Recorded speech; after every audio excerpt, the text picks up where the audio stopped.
Ito ang Aces and Queen na located sa Baclaran.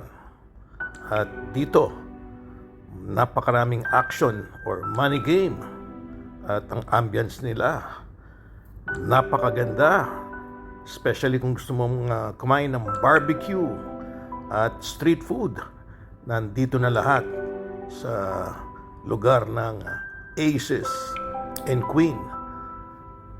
Ayan po yung mga kumakain at napakamura naman ng food dito sa halagang 100 pesos. Busog ka na. Ayan ang signboard. At ayan ang mga pagpipili ng pagkain at nakikita naman nyo. Punong-puno ng mga visitors dito. May Paris pa. At lugaw, 25 pesos lang. At talaga naman, after that, pwede ka nang mamusta sa mga naglalaro ditong mga amateurs. Ayan po sila, oh. Panay money game po rito. At the whole day po yan.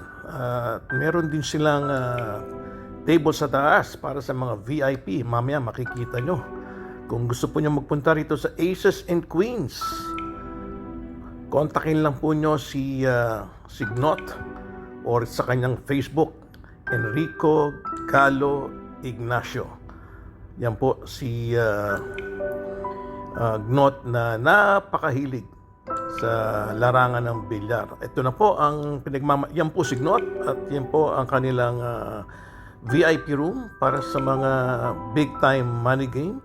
At dito po ginagawa at nakakatsak kayo na air condition. At right now, nakikita nyo mga amateurs po naglalaro. Pero pagka nag-organize po si Gnot dito, siguradong mag-i-enjoy kayo dahil napakaganda ng mga bakbakan. At yan po si Gnot, medyo pagod na rin. At syempre, nag-aabang din siya ng kanyang mga pro players na pupunta rito para makapaglaro ng tinatawag na money game. Pwede rin palang mag-darts dito sa Aces and Queens Billiards.